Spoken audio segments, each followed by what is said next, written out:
Dengan mempelajari Sirah Nabawiyah, maka makin menambah kecintaan kepadanya. Semoga yang subscribe juga dimudahkan jalannya menuju surga. Silahkan tekan tombol like supaya postingan ini semakin tersebar. Dan tulis doa serta hajat pemirsa di kolom komentar. Semoga semakin banyak yang mengaminkan, maka semakin cepat terkabul. Nabi Sulaiman alaihi salam adalah manusia terkaya sepanjang sejarah kehidupan manusia di muka bumi. Dalam beberapa kitab suci seperti Al-Quran, Alkitab, dan Injil, Nabi Sulaiman alaihi salam dijelaskan sebagai manusia terkaya yang pernah hidup di muka bumi. Tidak ada satupun manusia yang bisa mengalahkan total kekayaannya hingga hari kiamat tiba. Para arkeolog telah menemukan situs peninggalan sejarah Islam yang mengungkap total kekayaan Nabi Sulaiman alaihi salam. Erez bin Yosef, seorang profesor sekaligus peneliti, ia menyatakan bahwa 3.000 tahun yang lalu Nabi Sulaiman alaihi salam diperkirakan memiliki kekayaan senilai 2,2 triliun US dollar. Dan apabila dikonversikan dengan nilai mata uang dolar hari ini, jika dirupiahkan, maka nilainya setara dengan 32.891.870 triliun rupiah. Profesor itu juga menjelaskan bahwa kekayaan Nabi Sulaiman alaihi salam berasal dari dua sumber, yakni istana kerajaan dan tambang tembaga. Nilai itu berkali-kali lipat lebih banyak dari total kekayaan negara Indonesia yang hanya mencapai 11.454 triliun per 30 Desember 2021. Nabi Sulaiman alaihi salam memiliki beberapa mukjizat. Di antaranya adalah dapat berbicara dengan bahasa binatang. Beliau dapat memerintah mereka untuk melakukan sesuatu. Beliau juga dapat mengendalikan besar kecilnya tekanan angin dan dapat mengatur ke arah mana angin akan berhembus. Sehingga dengan itu Nabi Sulaiman dapat memanfaatkan angin sebagai kendaraannya dan juga kendaraan tentaranya. Nabi Sulaiman juga bisa melunakkan besi dan membentuknya menjadi pakaian perang yang anti tusukan senjata tajam. Nabi Sulaiman juga memimpin para jin. Mereka tunduk dan patuh pada perintah Nabi Sulaiman alaihi salam. Tidak hanya setan, iblis laknatullah yang merupakan makhluk pembangkang dapat dibuat tunduk bertekuk lutut pada perintah-perintah Nabi Sulaiman. Nabi Sulaiman bisa melakukan teleportasi, yaitu berpindah dari suatu tempat ke tempat yang lain dalam waktu singkat. Peristiwa itu dibuktikan dengan pemindahan singgasana Ratu Balqis atas perintah Nabi Sulaiman. Nabi Sulaiman dikenal sebagai raja yang adil dan bijaksana. Nabi Sulaiman diberkahi kecerdasan yang luar biasa untuk menyatu padukan segenap kekuatan yang Allah berikan kepadanya. Ia mengelola dan membawa kerajaannya menjadi kekuatan raksasa yang tak terkalahkan di masanya dengan segenap kemampuan yang dimilikinya. Tentara Nabi Sulaiman adalah tentara terkuat di bumi tanpa ada yang menandingi. Pertanyaan mendasar yang muncul kali ini adalah dari mana sumber kekayaan dan kekuatan Nabi Sulaiman alaihi salam? Untuk mendapat jawaban dari pertanyaan itu, simak video ini sampai akhir. Sebelum itu, mari bantu channel ini terus berkembang dengan cara subscribe dan nyalakan tanda loncengnya. Berikan komentar yang positif dan berikan like serta share video ini. Bismillahirrahmanirrahim. Sungguh kami benar-benar telah menganugerahkan ilmu kepada Daud dan Sulaiman. Keduanya berkata, segala puji bagi Allah yang melebihkan kami dari kebanyakan hamba-hambanya yang mukmin. Sulaiman telah mewarisi Daud dan dia berkata, "Wahai manusia, kami telah diajari untuk memahami bahasa burung dan kami dianugerahi segala sesuatu. Sesungguhnya, semua ini benar-benar karunia yang nyata." Quran Surat An-Naml ayat 15-16. Saudara-saudaraku yang dirahmati Allah, pada ayat di atas disebutkan bahwa Sulaiman telah mewarisi Daud. Nabi Sulaiman mewarisi Nabi Daud dalam sisi kenabian dan kekuasaan, bukan mewarisi harta, karena para nabi tidak mewariskan harta. Sebab sepeninggalan mereka, harta para nabi menjadi sedekah bagi orang-orang yang ada di sekitarnya, yaitu orang-orang fakir dan orang-orang yang membutuhkan. Dan harta para nabi tidak dikhususkan bagi kalangan keluarganya. Rasulullah Shallallahu Alaihi Wasallam bersabda, "Kami para nabi tidak mewariskan." Nabi Sulaiman mewarisi kenabian dari Nabi Daud. Ini adalah hal yang jelas. Allah telah memilihnya sebagai nabi dari Bani Israel. Begitu juga Allah telah memberinya kekuasaan kerajaan sehingga ia menjadi pemimpin Bani Israel. Barangkali sesuatu yang paling penting yang diwarisi oleh Nabi Sulaiman dari Nabi Daud adalah tradisi militer. Kemajuan militer yang dahsyat telah berpindah kepada Nabi Sulaiman. Nabi Daud sebenarnya adalah seorang pengembala kambing yang sangat miskin, tetapi seiring dengan perjalanan waktu, ia menjadi komandan pasukan tiada tanding. Nabi Daud alaihi salam mengetahui bahwa kekuatan hakiki yang mengatur alam semesta adalah kekuatan Allah. Ketika Nabi Daud mengelurkan tangannya dan memegang potongan batu, lalu beliau melemparkannya dengan ketepel ke arah Jalut, kepala Jalut retak dan ambruk menghantam tanah. Ini sebagai bentuk demonstrasi kekuatan darinya. Kehadiran Nabi Daud mengubah pasukan Bani Israel, di mana mereka sebelumnya lari jika berhadapan dengan musuh. Maka kini keberadaan mereka mulai diperhitungkan di masa hidupnya. Nabi Daud mengalami peperangan yang sangat banyak, tapi Al-Quran tidak menceritakan secara terperinci. Hal itu dikarenakan karena Al-Quran adalah kitab dakwah di jalan Allah, bukan kitab sejarah. Al-Quran hanya menceritakan di dalam Al-Quran surat Shad ayat 20, "Dan kami kuatkan kerajaannya, kerajaan Daud." Ayat tersebut berarti bahwa Nabi Daud belum terkalahkan dalam peperangan yang diikutinya. Di samping dukungan yang Allah berikan kepadanya, juga pasukan dan rakyatnya, di mana mereka adalah orang-orang yang bertauhid, menyerahkan diri kepada Allah. Allah Subhanahu wa Ta'ala mengajarkan kepada Nabi Daud hal-hal yang menjadikan pasukannya memiliki keistimewaan yang dengannya mereka dapat mengalahkan pasukan-pasukan lain, pasukan-pasukan besar yang ada di bumi pada saat itu. Allah Subhanahu wa Ta'ala berfirman dalam surat Saba ayat 10, "Dan kami telah melunakkan besi untuknya." Baju besi mungkin akan menjadi masalah dalam benak kita. Ketika orang-orang yang berperang, baju besi cukup mengganggu gerakan mereka. Kita bisa membayangkan ketika ada dua orang berperang, salah satu dapat bergerak bebas, sementara yang lainnya tidak leluasa bergerak karena tertahan dengan pakaiannya.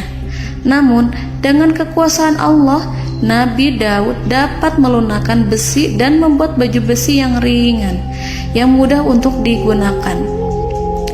Ini adalah kemajuan penting yang Allah berikan kepada Nabi Daud dan tentaranya. Kemajuan itu kemudian diajarkan, diwariskan dan dimiliki oleh Nabi Sulaiman alaihi salam. Nabi Sulaiman memiliki pasukan dahsyat yang melebihi pasukan manapun di bumi saat itu, atau bahkan mungkin saat ini. Bahkan Allah menambahkan karunia-Nya kepada Nabi Sulaiman yang disebutkan dalam Al-Quran surat An-Naml ayat 16. "Dan Sulaiman telah mewarisi Daud, dan dia berkata, 'Wahai manusia, kami telah diberi pengertian tentang suara burung, dan kami diberi segala sesuatu. Sesungguhnya, ini benar-benar suatu karunia yang nyata.'" Saudara-saudaraku yang dirahmati Allah, pada suatu hari Nabi Sulaiman alaihi salam menengadahkan tangannya dan berdoa kepada Allah Subhanahu wa ta'ala.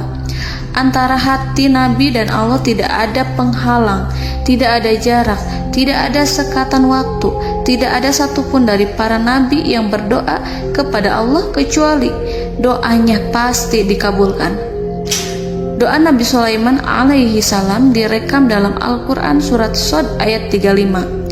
Nabi Sulaiman berkata, "Ya Tuhanku, ampunilah aku, anugerahkanlah kepadaku kerajaan yang tidak dimiliki oleh seorang pun sesudahku."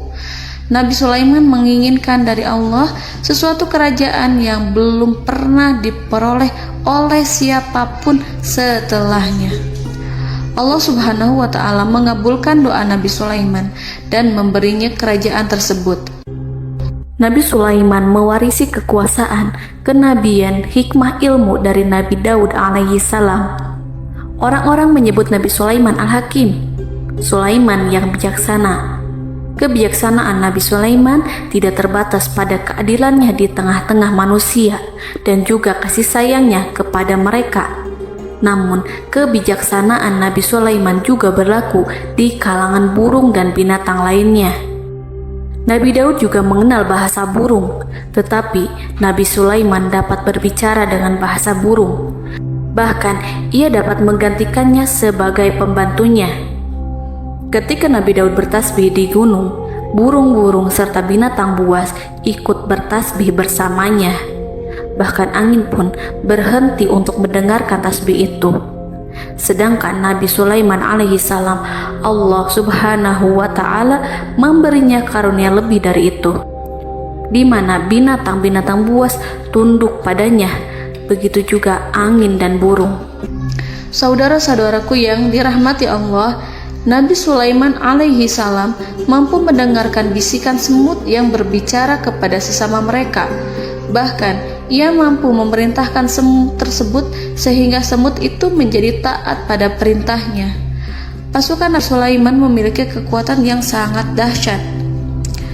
Belum pernah ada di dunia ini satu pasukan pun yang memiliki kekuatan seperti itu. Kekuatan Nabi Sulaiman berasal dari beberapa kombinasi yang sangat mengagumkan, sehingga karenanya ia tidak dapat tertandingi. Kekuatan itu terdiri dari manusia, binatang-binatang, jin, dan lain sebagainya. Kita mengetahui bahwa jin adalah makhluk Allah dan manusia tidak mampu melihatnya atau menghadirkannya atau meminta pertolongan kepadanya. Sedangkan Nabi Sulaiman telah diberi Allah suatu kemampuan untuk menundukkan jin, mempekerjakan mereka sebagai tentara di tengah-tengah peperangan. Bahkan ia mampu menjadikan mereka sebagai pekerja-pekerja kasar di kerajaannya saat tidak ada peperangan.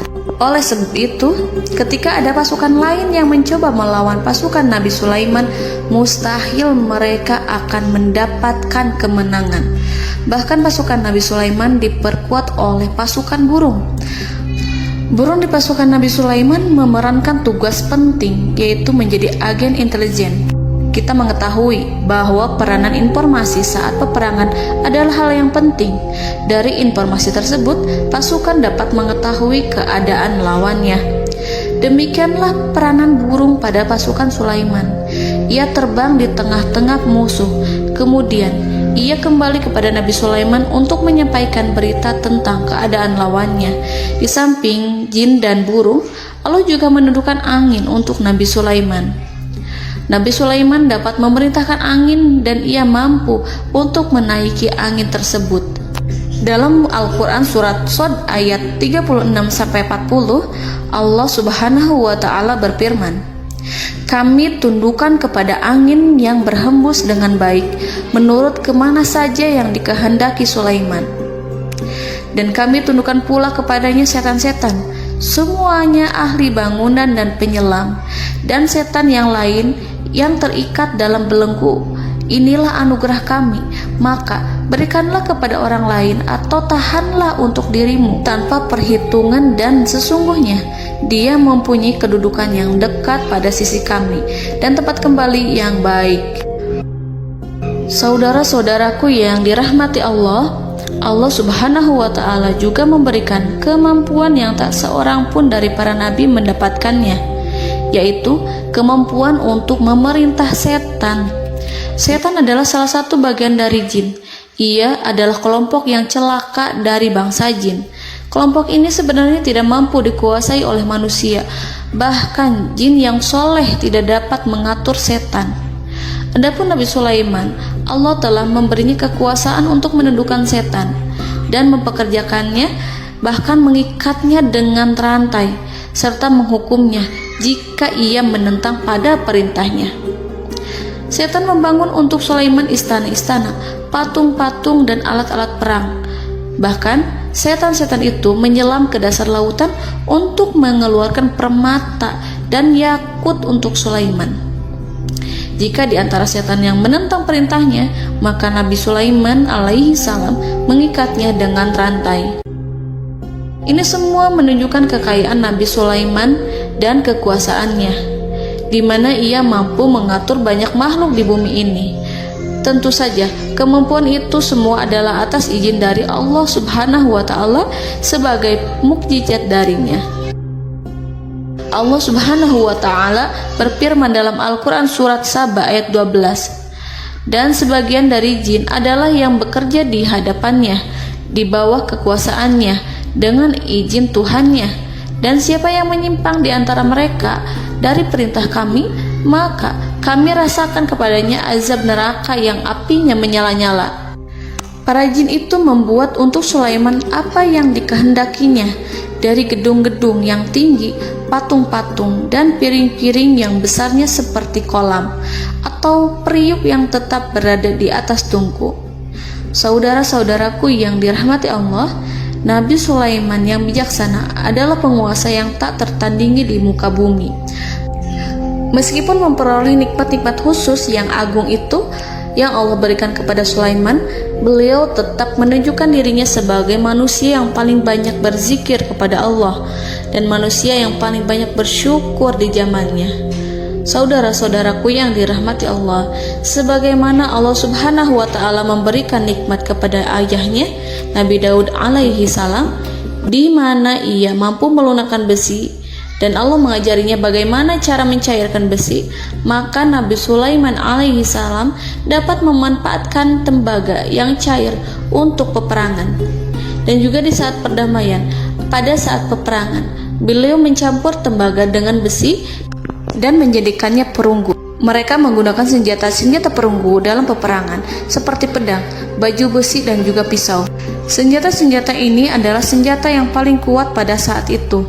Sedangkan di saat damai, tembaga digunakan untuk membuat bangunan, perhiasan, dan sebagainya. Meskipun Nabi Sulaiman mendapatkan nikmat yang besar dan karunia yang khusus, Allah Subhanahu wa Ta'ala mengujinya dengan suatu ujian yang dahsyat. Ujian yang akan selalu datang kepada seorang hamba yang soleh. Ketika hamba itu mendapatkan kedudukan besar, maka ujiannya pun menjadi besar. Allah Subhanahu wa Ta'ala menguji Nabi Sulaiman dengan penyakit. Diceritakan oleh Fahru Roji, Nabi Sulaiman diuji dengan suatu penyakit yang keras, di mana kedokteran saat itu tidak dapat dan tidak mampu mengatasinya. Sakitnya Nabi Sulaiman sangat keras, sehingga para dokter dari kalangan manusia ataupun jin tidak mampu menghilangkan penyakit itu.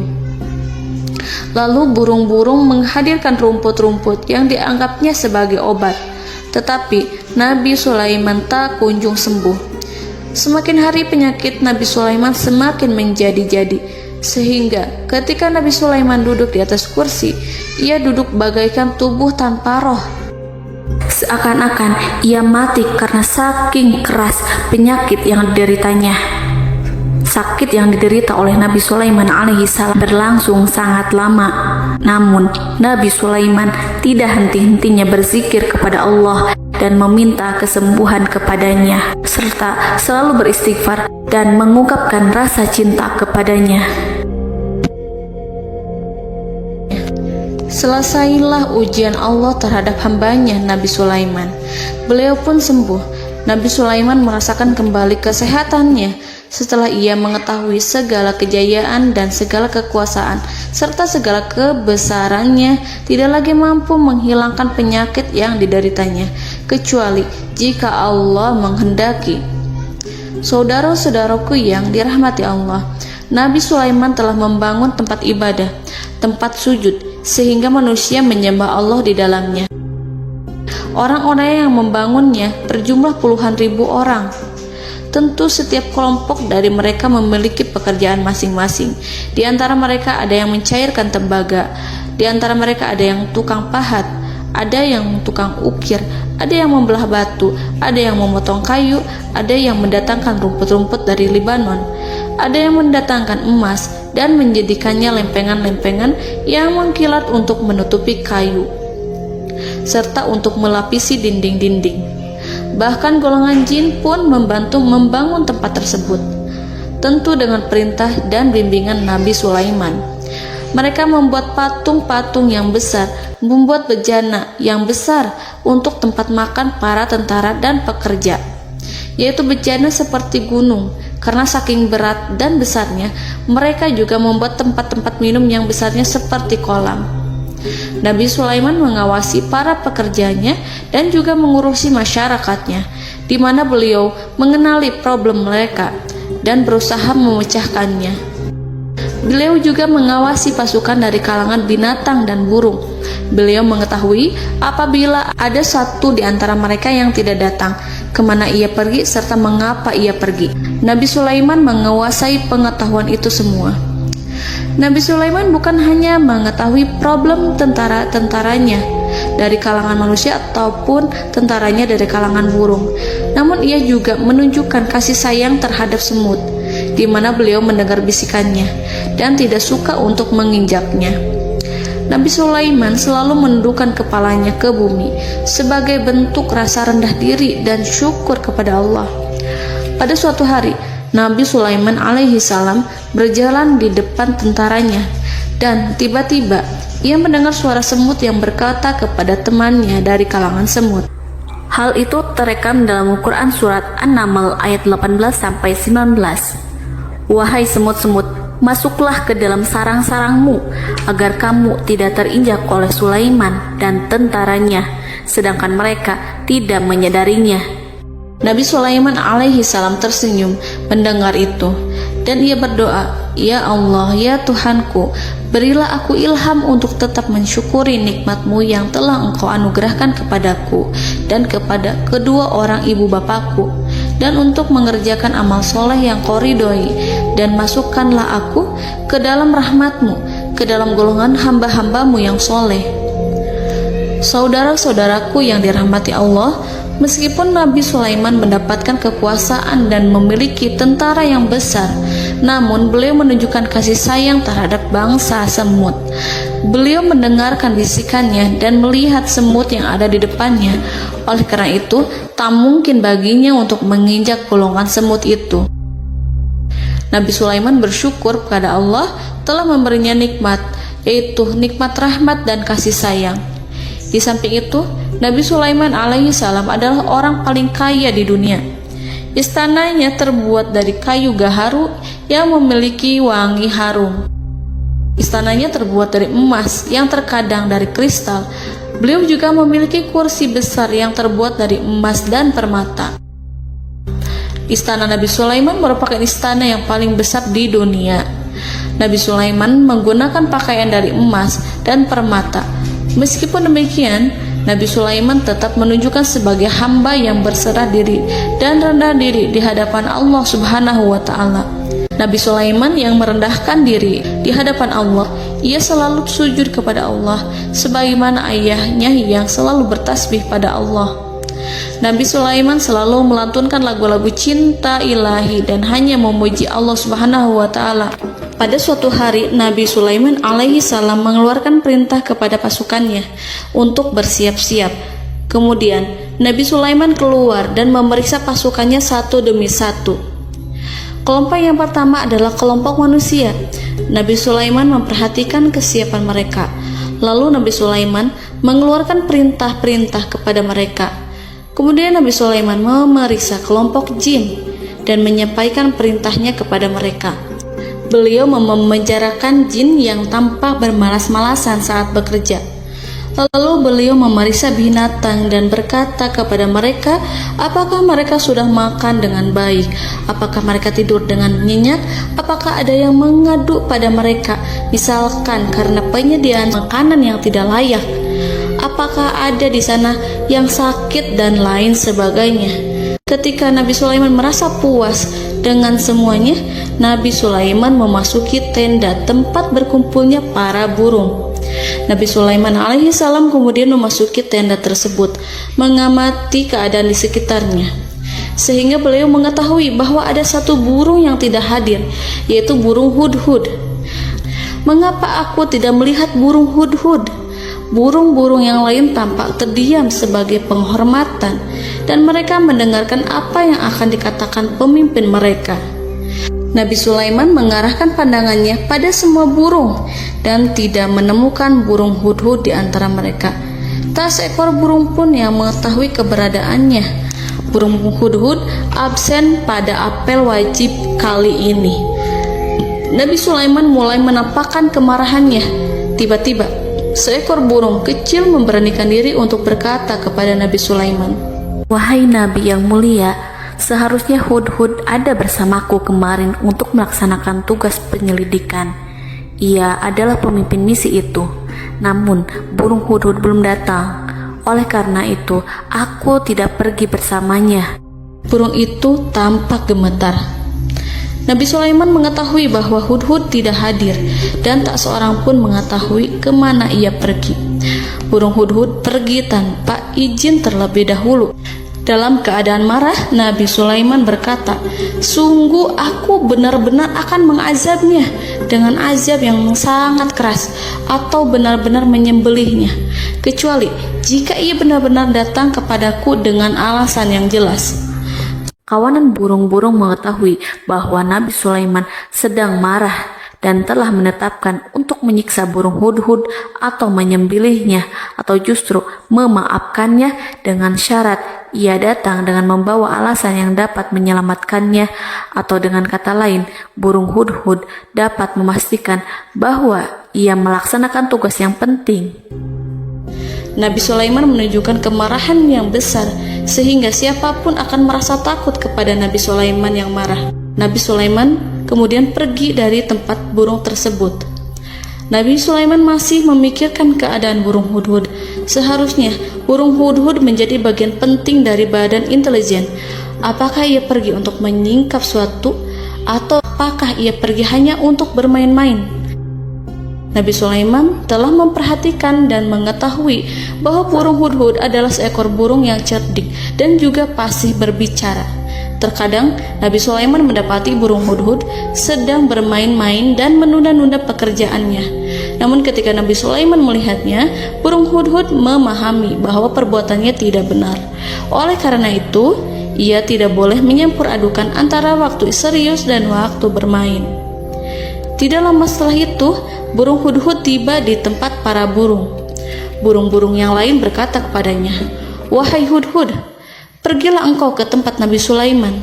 Jika ia mengetahui bahwa engkau telah sampai, jiwamu benar-benar terancam. Mendengar itu, burung hudhud segera beranjak. Ia terbang menemui Nabi Sulaiman. Pada waktu itu, Nabi Sulaiman sedang duduk bersama tentaranya yang lain. Burung hudhud berdiri. Ia telah merencanakan untuk memulai pembicaraan dengan Nabi Sulaiman sebelum Nabi Sulaiman bertanya kepadanya kemana dia pergi. Ini sebagai bukti bahwa hudhud telah melaksanakan suatu tugas yang penting. Dalam Al-Quran Surat An-Naml ayat 22, burung hudhud berbicara, Aku telah mengetahui sesuatu yang kamu belum mengetahuinya, dan kubawa kepadamu dari negeri Saba suatu berita penting yang diyakini seakan-akan burung hudhud hendak berkata, Aku adalah hudhud yang miskin, tapi aku mengetahui apa yang tidak engkau ketahui, dan aku telah datang kepadamu dari kerajaan Saba dengan membawa berita yang sangat penting. Nabi Sulaiman tampak terdiam menunggu hudhud menyelesaikan kisahnya. Dalam surat An-Naml ayat 23-24, burung hudhud berkata, Sesungguhnya aku menjumpai seorang wanita yang memerintah mereka. Dia dianugerahi segala sesuatu serta mempunyai singgasana yang besar. Aku mendapati dia dan kaumnya menyembah matahari selain Allah. Dan setan-setan telah menjadikan mereka memandang indah perbuatan-perbuatan mereka, lalu menghalangi mereka dari jalan Allah, sehingga mereka tidak mendapat petunjuk.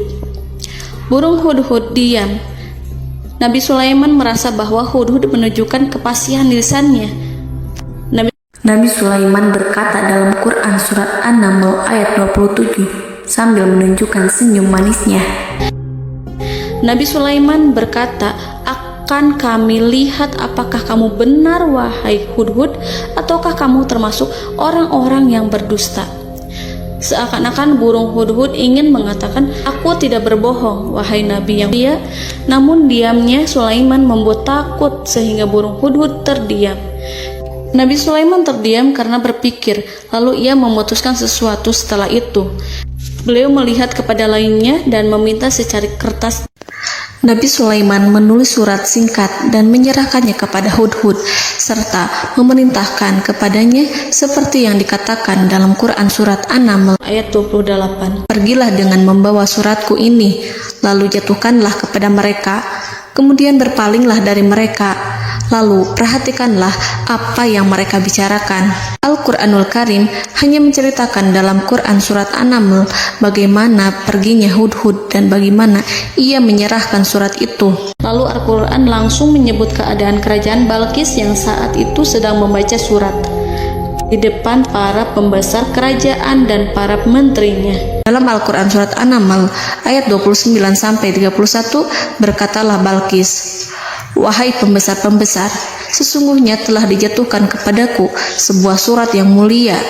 Sesungguhnya surat ini dari Sulaiman, dan sesungguhnya isinya dengan menyebut nama Allah yang Maha Pengasih lagi Maha Penyayang, bahwa janganlah kalian berlaku sombong terhadapku, dan datanglah kepadaku sebagai orang yang berserah diri." Saudara-saudaraku yang dirahmati Allah, dalam surat tersebut Nabi Sulaiman menyebutkan supaya mereka menyerahkan diri dan tunduk kepada perintah Nabi Sulaiman. Nabi Sulaiman memerintahkan agar mereka meninggalkan penyembahan terhadap matahari. Nabi Sulaiman tidak mempersoalkan akidah mereka dan tidak memuaskan mereka dengan apapun. Nabi Sulaiman hanya memerintahkan bahwa ia berada di atas kebenaran. Bukankah ia didukung kekuatan yang berlandaskan keyakinan yang dimilikinya? Nabi Sulaiman hanya memerintahkan mereka agar tunduk dan patuh kepadanya. Ratu Sabak menyampaikan surat tersebut di tengah-tengah kaumnya. Dalam Quran surat An-Naml ayat 32 dijelaskan, "Dan berkatalah Balqis, wahai para pembesar, berilah aku pertimbangan dalam urusanku ini. Aku tidak pernah memutuskan sesuatu persoalan sebelum kamu berada dalam majelisku." Saudara-saudaraku yang dirahmati Allah, para pembesar istana Balqis menentang surat tersebut. Isi surat itu membangkitkan kesombongan kaum Sabak, di mana mereka merasa lebih kuat. Mereka mengetahui bahwa di sana ada seorang yang mencoba menentang mereka dan mengisyaratkan peperangan kepada mereka. Lalu ia meminta kepada mereka untuk memenuhi syarat-syaratnya sebelum terjadinya peperangan dan kekalahan.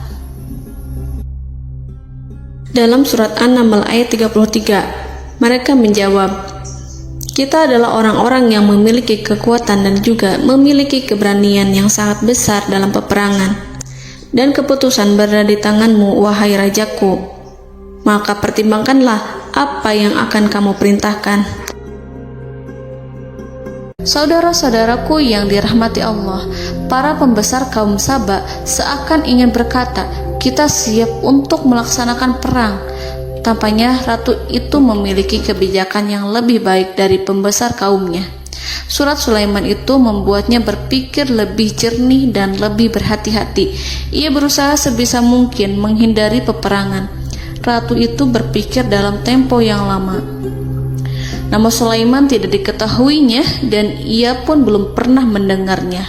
Oleh karena itu, Ratu kaum Sabak tidak mampu mengetahui dan mendeteksi seberapa besar kekuatan Nabi Sulaiman. boleh jadi Nabi Sulaiman memiliki kekuatan yang dahsyat, sehingga ia mampu memerangi kekuasaannya dan mengalahkannya. Kemudian ratu memperhatikan apa yang ada di sekelilingnya. Ia melihat kemajuan masyarakatnya dan juga kekayaannya. Barangkali ia mengira bahwa Nabi Sulaiman iri terhadap kemajuan dan kekayaannya itu, sehingga Nabi Sulaiman ingin menyerangnya. Setelah mempertimbangkan isi surat Nabi Sulaiman dengan cermat, Ratu Saba memilih untuk tidak bersikap ceroboh dan bodoh. Ratu lebih suka untuk menggunakan bahasa kelembutan. Ia mengirim kepada Nabi Sulaiman suatu hadiah yang besar.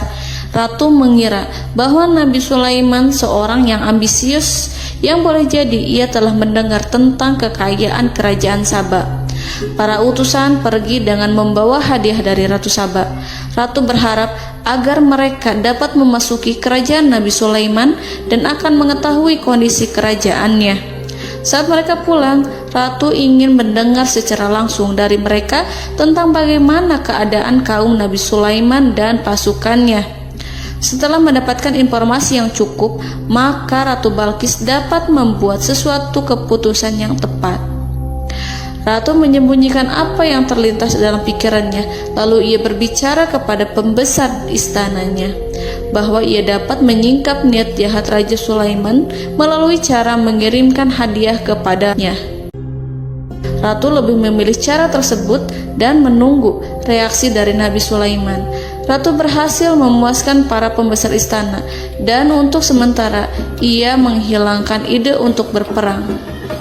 Karena para raja jika menyerang suatu desa, maka pemimpin desa tersebut adalah orang yang paling banyak mendapatkan kehinaan. Akhirnya, para pembesar kaumnya merasa puas dengan pikiran Ratu Balqis.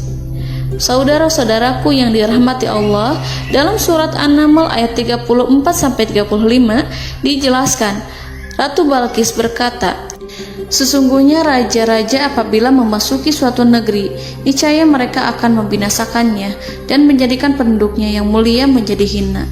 Dan demikian pula lah yang akan mereka perbuat. Dan sesungguhnya aku akan mengirim utusan kepada mereka dengan membawa hadiah, dan aku akan menunggu apa yang akan dibawa kembali oleh utusan itu." Kemudian sampailah hadiah dari Ratu Balqis kepada Nabi Sulaiman. Para intelijen Nabi Sulaiman memberitahunya bahwa utusan Balqis datang dengan membawa hadiah. Nabi Sulaiman langsung mengetahui bahwa Ratu Balqis itu sengaja mengirim orang-orangnya untuk mengetahui atau untuk mendapatkan informasi tentang kekuatannya. Lalu setelah itu ia akan mengambil keputusan atau mengambil sikap kepada kerajaan Sulaiman. Nabi Sulaiman segera memanggil semua pasukannya untuk berkumpul. Utusan Balqis segera memasuki istana Nabi yang dipenuhi dengan pasukan yang besar, bersenjata. Melihat itu, utusan Ratu Balqis tercengang dan terkejut ketika mereka melihat kekayaan yang mereka bawa tidak ada apa-apanya dibandingkan dengan kerajaan Nabi Sulaiman. Hadiah mereka tampak tidak berarti. Emas yang mereka bawa tampak tidak memiliki makna saat mereka memasuki istana Nabi Sulaiman yang terbuat dari kayu-kayu pohon gaharu yang mengeluarkan bau yang harum serta dihiasi dengan emas permata. Para utusan Ratu Balqis berdiri bersama Nabi Sulaiman dan menyaksikan bagaimana Nabi Sulaiman mengendalikan pasukannya. Kemudian mereka mulai berpikir tentang kekuatan dan kualitas pasukan Nabi Sulaiman. Betapa kagetnya mereka ketika melihat di tengah-tengah pasukan itu terdapat singa, burung, dan tentara dari kalangan manusia yang mampu terbang. Mereka pun sadar bahwa mereka di hadapan pasukan yang tiada tandingannya. Selesailah demonstrasi pasukan Nabi Sulaiman. Kemudian para utusan ratu dipersilahkan maju ke tempat hidangan makanan. Para utusan itu sangat terkejut ketika melihat berbagai macam makanan dari penjuru dunia ada di depannya. Dan di antara makanan itu terdapat pula makanan yang biasa ditemukan di negeri mereka. Tetapi mereka melihat bahwa makanan itu memiliki rasa yang lebih istimewa. Selain itu, piring-piring yang ada di depan mereka terbuat dari emas dan mereka dilayani oleh laki-laki yang berhias dengan emas. Di meja makan itu terdapat burung, ikan laut, dan berbagai macam daging yang mereka tidak mampu lagi membedakan daging apa itu. Nabi Sulaiman tidak makan bersama mereka, tapi beliau makan dengan menggunakan piring yang terbuat dari kayu. Beliau memakan roti yang kering yang dicampur dengan minyak. Inilah makanan yang dipilih Nabi Sulaiman. Makan bersama mereka dalam keadaan diam, mereka merasa kehadiran Nabi Sulaiman menciptakan suatu wibawa yang luar biasa. Selesai perjamuan itu, lalu dengan sangat malu mereka menyerahkan hadiah dari Ratu Balkis kepada Nabi Sulaiman. Hadiah itu berupa emas yang bagi mereka hadiah itu sangat bernilai tinggi. Tapi di sini hadiah itu tampak kecil di hadapan kekayaan-kekayaan Nabi Sulaiman yang sangat mengagumkan. Nabi Sulaiman memperhatikan hadiah dari Ratu Balkis itu dan berkata dalam Quran surat An-Naml ayat 36, "Maka apa yang diberikan Allah kepadaku lebih baik daripada apa yang diberikannya kepadamu, tetapi kamu merasa bangga dengan hadiahmu." Saudara-saudaraku, Raja Sulaiman menyingkap dengan kata-katanya yang singkat itu penolakannya terhadap hadiah mereka. Ia memberitahu utusan itu bahwa ia tidak menerima hadiah tersebut. Ia tidak merasa puas dengan hadiah itu. Yang membuatnya puas hanyalah, "Janganlah kalian berlaku sombong terhadapku dan datanglah kepadaku sebagai orang-orang yang berserah diri." Lalu Nabi Sulaiman berkata kepada mereka dengan pelan. Hal itu diabadikan dalam Al-Quran surat An-Naml ayat 37. "Kembalilah kepada mereka. Sungguh kami akan mendatangi mereka dengan bala tentara yang mereka tidak kuasa melawannya. Dan pasti kami akan mengusir mereka dari negara itu, yaitu negeri Saba, dengan terhina. Dan mereka akan menjadi tawanan-tawanan yang hina." Saudara-saudaraku yang dirahmati Allah, Nabi Sulaiman kemudian meninggalkan para utusan ratu setelah terlebih dahulu mengancam mereka. Para utusan itu berharap agar Nabi Sulaiman mau menunggu kunjungan Ratu Balkis yang akan membawa misi perdamaian. Akhirnya, sampailah para utusan Ratu Balkis ke negeri Saba. Mereka segera menuju istana sang ratu. Mereka memberitahu bahwa negeri mereka ada di ujung tanduk. Mereka menceritakan kepada ratu tentang kekuatan Nabi Sulaiman dan tidak mungkin bagi mereka mampu melawannya. Mereka meyakinkan Ratu Balkis bahwa ia harus mengunjunginya dan melihat sendiri bagaimana kebesaran kerajaan Nabi Sulaiman. Kemudian Ratu Balkis menyiapkan dirinya untuk pergi menuju kerajaan Nabi Sulaiman. Nabi Sulaiman duduk di kursi kerajaan di tengah-tengah para pembesarnya dan para menterinya, serta para komandan pasukannya. Beliau berpikir tentang sosok Balkis. Nabi Sulaiman mengetahui bahwa Balkis menuju tempatnya. Balkis dikelilingi rasa takut. Nabi Sulaiman berpikir sejenak tentang bagaimana matahari disembah.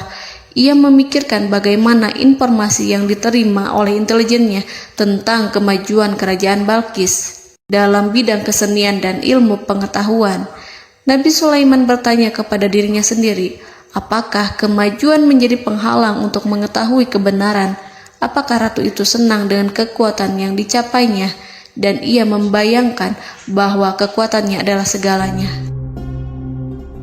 Dengan kemajuan yang dimilikinya, Nabi Sulaiman ingin membuat kejutan agar ratu mengetahui bahwa Islam yang diyakini oleh Nabi Sulaiman adalah satu-satunya yang mampu mendatangkan kemajuan dan kekuatan yang hakiki, sehingga ia dapat membandingkan antara keyakinannya dalam menyembah matahari beserta kemajuan yang dicapainya dengan keyakinan Nabi Sulaiman beserta kemajuan yang diraihnya. Saudara-saudaraku yang dirahmati Allah, para mata-mata Nabi Sulaiman telah memberitahunya bahwa hal yang sangat disegani dan dikagumi oleh kaum Balkis adalah kerajaan Saba, yaitu singgasana Ratu Balkis. Singgasana itu terbuat dari emas dan batu delima. Singgasana tersebut dijaga oleh penjaga yang sangat disiplin, di mana mereka tidak pernah lalai sedikit pun. Oleh karena itu, sangat tepat apabila Nabi Sulaiman menghadirkan singgasananya di sini, di kerajaannya. sehingga ketika ratu tiba, maka ia dapat duduk di atasnya. Nabi Sulaiman ingin membuat kejutan kepadanya dan menunjukkan bahwa kemampuannya tersebut yang berlandaskan pada keislaman. Nabi Sulaiman melakukan yang demikian itu dengan harapan agar si ratu tunduk kepadanya. Ide itu terlintas dalam diri Nabi Sulaiman. Lalu ia mengangkat kepalanya dan menoleh kepada anak buahnya. Hal itu diabadikan dalam Quran Surat An-Naml ayat 38. Wahai para pembesar, siapakah di antara kamu sekalian yang sanggup membawa singgasananya kepadaku sebelum mereka datang kepadaku sebagai orang-orang yang berserah diri? Saudara-saudaraku, perhatikanlah ungkapan pikiran Nabi Sulaiman tersebut. Semua pemikirannya berkisar tentang keislaman para penyembah matahari, tentang bagaimana beliau dapat memberikan petunjuk kepada mereka di jalan Allah. Yang pertama menjawab pertanyaan Nabi Sulaiman adalah jin Ifrit. Dalam Quran Surat An-Naml ayat 39, berkatalah Ifrit yang cerdik dari golongan jin, "Aku akan datang kepadamu dengan membawa singgasana itu sebelum kamu berdiri dari tempat dudukmu. Sesungguhnya aku benar-benar kuat untuk membawanya, lagi dapat dipercaya." Nabi Sulaiman berdiri dari tempat duduknya. Setelah 1 jam atau 2 jam, jin itu berjanji kepadanya untuk menghadirkan singgasana Balkis. Sebelum itu, istana Nabi Sulaiman di Palestina, sedangkan istana Balkis terletak di Yaman. Antara singgasana tersebut dengan singgasana Nabi Sulaiman berjarak lebih dari ribuan mil. Barangkali pesawat yang cepat sekalipun yang kita kenal hari ini tidak akan mampu membawa dan mendatangkan istana itu dalam waktu 1 jam. Tetapi masalahnya di sini, berhubung dengan kekuatan jin yang serba misterius, Nabi Sulaiman tidak mengomentari sedikit pun terhadap apa yang dikatakan oleh Ifrit. Nabi Sulaiman tampak menunggu tanggapan lain yang mampu menghadirkan singgasana Balkis yang lebih cepat dari jin Ifrit. Nabi Sulaiman menoleh kepada seorang yang di sana, yang duduk di atas naungan. Hal itu diceritakan dalam Al-Quran Surat An-Naml ayat 40. Berkatalah seseorang yang mempunyai ilmu dari Alkitab, "Aku akan membawa singgasana itu kepadamu sebelum matamu berkedip." Maka tatkala Sulaiman melihat singgasana itu terletak di hadapannya, ia pun berkata, "Ini termasuk karunia Tuhanku untuk menguji aku, apakah aku akan bersyukur atau mengingkari nikmatnya? Dan barang siapa yang bersyukur, maka sesungguhnya dia bersyukur untuk kebaikan dirinya sendiri. Dan barang siapa yang ingkar, maka sesungguhnya Tuhanku Maha Kaya lagi Maha Mulia." Saudara-saudaraku, belum lama seseorang yang mempunyai ilmu dari Alkitab menyatakan kalimatnya, sehingga singgasana itu tiba-tiba ada di depan Nabi Sulaiman, yang mampu menghadirkan singgasana itu lebih cepat dari kedipan mata. Al-Quranul Karim tidak menyingkap kepribadian seseorang yang menghadirkan singgasana itu. Al-Quran hanya menggarisi bahwa orang itu mempunyai ilmu dari Alkitab. Al-Quran tidak menjelaskan kepada kita apakah ia seorang malaikat, ataukah manusia, ataukah jin. Al-Quran sengaja tidak menyingkap hakikat kitab yang dimaksud. Saudara-saudaraku yang dirahmati Allah, setelah melihat singgasana itu, Nabi Sulaiman bersyukur kepada Allah. Ia mulai memperhatikan singgasana sang ratu. Singgasana tersebut merupakan simbol pembangunan dan juga kemajuan, tetapi nampaknya ia hanya sesuatu yang biasa saja jika dibandingkan dengan kekuasaan dan kebesaran ciptaan yang dibuat oleh manusia dan jin di kalangan istana Nabi Sulaiman. Nabi Sulaiman memikirkan dalam tempo yang sangat lama singgasana Ratu Balkis itu. Kemudian beliau memerintahkan agar singgasana itu diperbaiki, sehingga saat Ratu Balkis datang, dia akan mengujinya. Apakah Ratu Balkis dapat mengenali singgasananya ataukah tidak? Dalam Al-Quran Surat An-Naml ayat 41, Nabi Sulaiman berkata, "Ubahlah baginya singgasananya, maka kita akan melihat apakah dia mengenal ataukah dia termasuk orang-orang yang tidak mengenalnya." Saudara-saudaraku yang dirahmati Allah, Nabi Sulaiman memerintahkan agar dibangun istana yang akan digunakan untuk menyambut Ratu Balkis. Nabi Sulaiman memilih tempat di laut, dan ia memerintahkan agar dibangun suatu istana di mana sebagian besarnya terdiri dari air laut.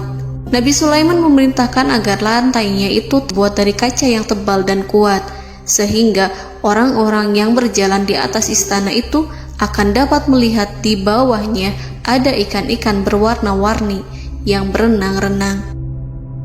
Dan mereka akan melihat rumput-rumput laut yang bergerak-gerak. Akhirnya, selesailah pembangunan istana itu. Saking bersihnya kaca lantainya, sehingga tampak di sana tidak ada kaca.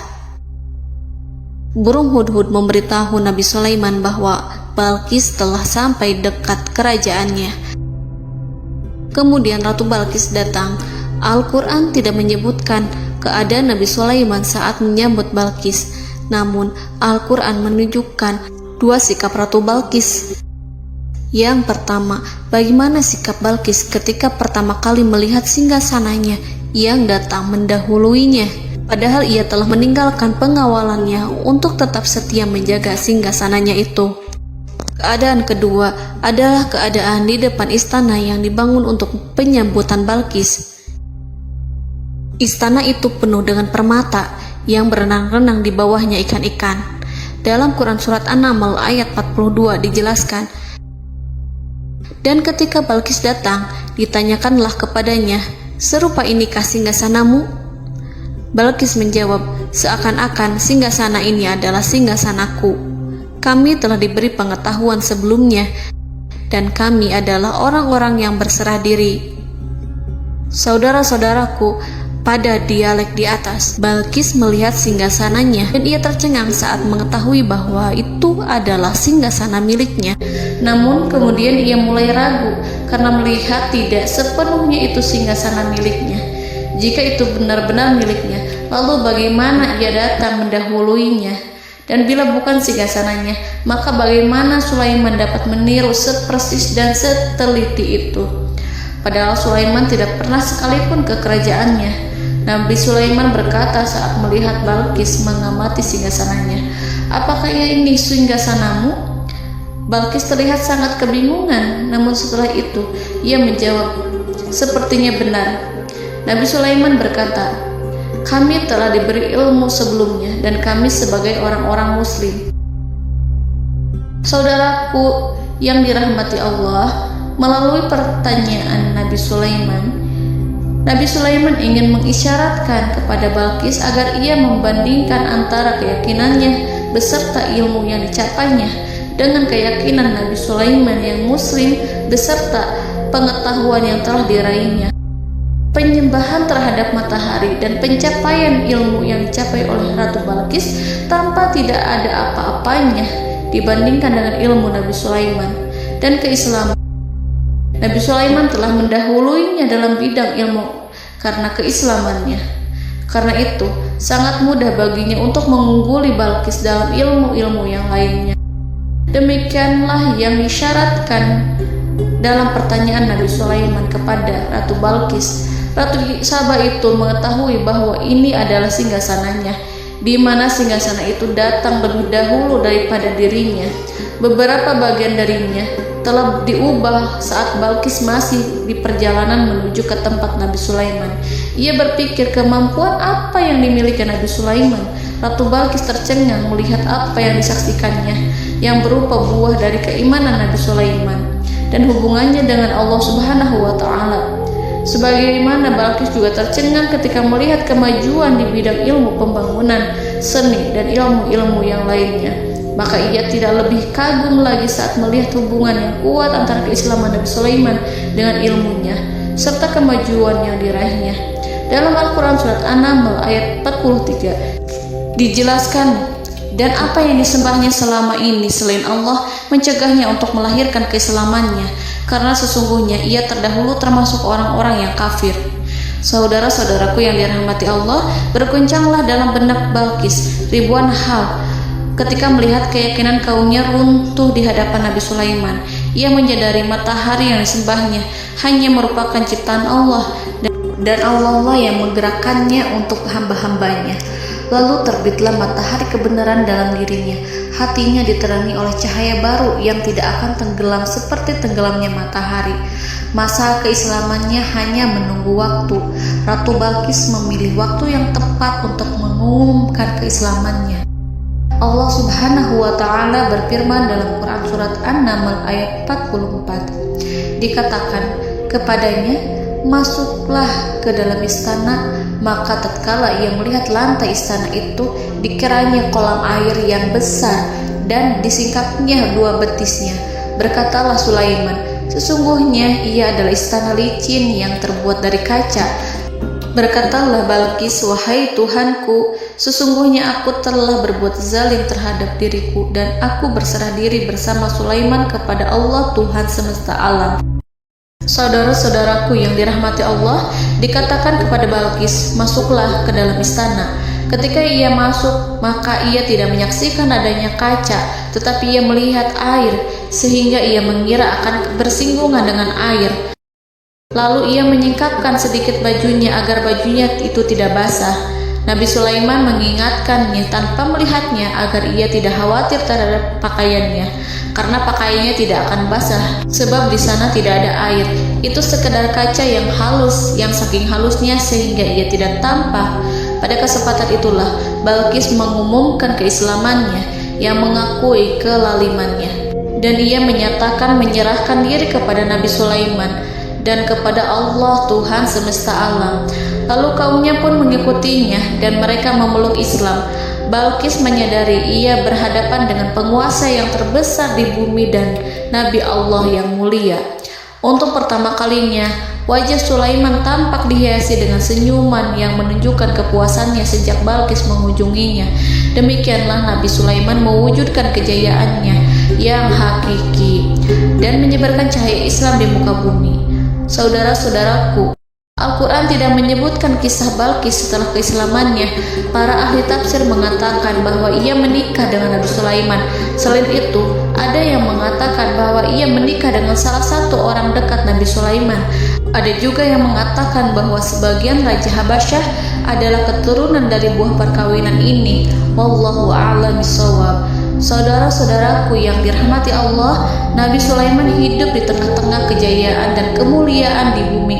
Kemudian Allah menetapkan kematian untuknya, sebagaimana kehidupan Sulaiman berada di puncak kemuliaan dan kejayaan yang penuh dengan keajaiban yang luar biasa. Maka kematiannya pun merupakan tanda-tanda kebesaran Allah yang penuh dengan keajaiban. Demikianlah bahwa kematiannya sesuai dengan kehidupannya, sesuai dengan kejayaannya. Allah berfirman tentang kematian Sulaiman di dalam Al-Quran Surat Saba ayat 14. Maka tatkala kami telah menetapkan kematian Nabi Sulaiman, tidak ada yang menunjukkan kepada mereka kematiannya itu kecuali rayap yang memakan tongkatnya. Maka tatkala ia telah tersungkur, tahulah jin bahwa kalau sekiranya mereka mengetahui yang gaib, tentulah mereka tidak akan tetap dalam siksa yang menghinakan. Saudara-saudaraku, kemampuan Nabi Sulaiman untuk menundukkan jin dan mempekerjakan mereka serta hubungan mereka dengan semua itu menimbulkan fitnah di tengah-tengah manusia.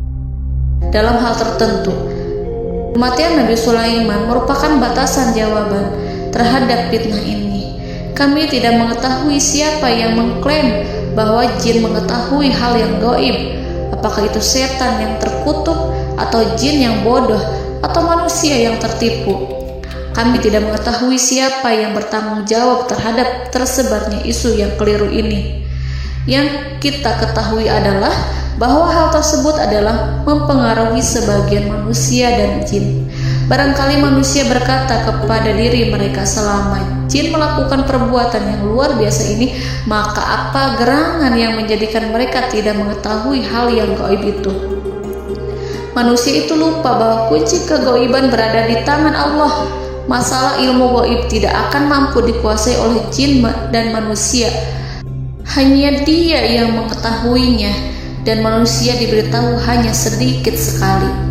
Saudara-saudaraku yang dirahmati Allah, seakan-akan Allah telah merencanakan bahwa kematian Sulaiman bertujuan untuk menghancurkan pemikiran itu, yaitu pemikiran bahwa jin mengetahui hal-hal yang gaib. Jin bekerja untuk Nabi Sulaiman selama beliau hidup, dan tatkala beliau meninggal, maka tugas mereka menjadi bebas. Nabi Sulaiman meninggal tanpa diketahui oleh jin, sehingga mereka tetap bekerja untuk mereka, tetap mengabdi kepada Sulaiman. Seandainya mereka mengetahui hal yang gaib, niscaya mereka tidak akan meneruskan pekerjaan mereka. Saudara-saudaraku, pada suatu hari Nabi Sulaiman memasuki mihrabnya untuk itikaf ibadah dan beribadah kepada Allah. Tak seorang pun yang berani mengganggu khalwatnya. Mihrab Sulaiman terletak di puncak gunung dan dindingnya terbuat dari permata. Pada suatu hari, Nabi Sulaiman duduk bersandar pada tongkatnya dan ia tampak tenggelam dalam tafakur. Beliau berzikir pada Allah hingga rasa kantuk menguasainya. Lalu setelah itu malaikat maut menemuinya. Nabi Sulaiman pun meninggal. Beliau bersandar kepada tongkatnya. Jin melihatnya dan mengira bahwa beliau sedang sholat, sehingga mereka pun terus melanjutkan pekerjaannya. Berlalulah hari demi hari yang panjang. Datanglah rayap, yaitu semut kecil yang memakan kayu. Hewan itu mulai memakan tongkat Nabi Sulaiman. Rayap itu tampak lapar. Sebagian dari tongkat Nabi Sulaiman dimakan beberapa hari oleh rayap itu. Ketika yang dimakannya semakin bertambah, maka tongkat itu pun menjadi rusak dan kemudian jatuh dari tangan Nabi Sulaiman alaihi salam. Tubuh mulia itu kehilangan keseimbangan dan kemudian jatuh terhempas di bumi. Tatkala tubuh suci itu tersungkur, maka manusia segera menuju ke arahnya. Mereka menyadari dan mengetahui bahwa Nabi Sulaiman telah meninggal dalam waktu yang lama. Jin menyadari bahwa mereka tidak mengetahui hal yang gaib, dan manusia pun mengetahui hakikat ini. Seandainya jin mengetahui hal yang gaib, niscaya ia tidak akan meneruskan siksa yang hina. Mereka tidak akan bekerja kepada Sulaiman. Demikianlah Nabi Sulaiman alaihi salam meninggal dalam keadaan duduk dan sholat di mihrabnya. Lalu berita itu tersebar bagaikan api di bumi. Manusia, burung, dan binatang buas mengantarkan jenazah Nabi Sulaiman. Sekawanan burung tampak sedih dan menangis. Semua makhluk bersedih. Akhirnya tak seorang pun mengetahui bahasa burung di bumi.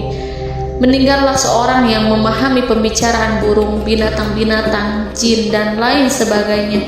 Burung-burung itu berkata, betapa beratnya kehidupan di tengah orang-orang yang tidak mengetahui pembicaraan kita. Allahu a'lam.